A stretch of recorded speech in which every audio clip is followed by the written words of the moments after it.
Tá siad blianta fad a fannacht, 9 mbliana fichiad go dibhin le corn Mhic Cárthaigh eicod sna bóla seo. Agus ó amlóna le, bhí siad a cruniú in mílt ar Sionainne fannach go faideach lena léchra ring an gaisce go patianta idir minúr agus sintir ar ód lífa forca chróca. Ócáid crídíile sin agus banistear na fórne Mícheál Dunhu a casta leis na hismitheoirí agus lena bhaintir agus an cuairtear nua Liam in na ghóige.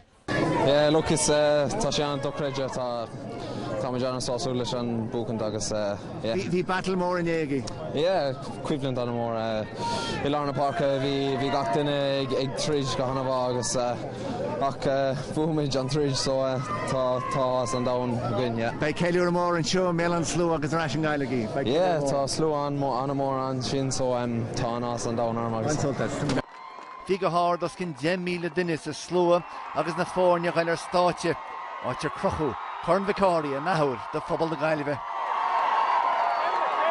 Tá sé lástar úróí tá sé pí má teachta chanig se chuhéar agus slóí ná agus a lá gur fiú fannach leis sé trúistóí gur léidir portláige be goin bhach for mé on fesin sása mór as na míór.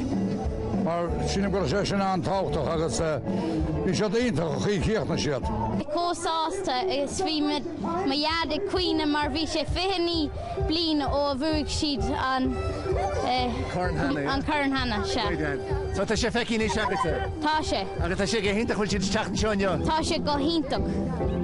Well, tá chéad chuid an cheile agus an iirecht ítach seo teach an crícinn seo me an na sló ach nílinn ceile dar nóí ach an na hús agus fuair na Gaillimhe ar máach isteach sáide férsaí.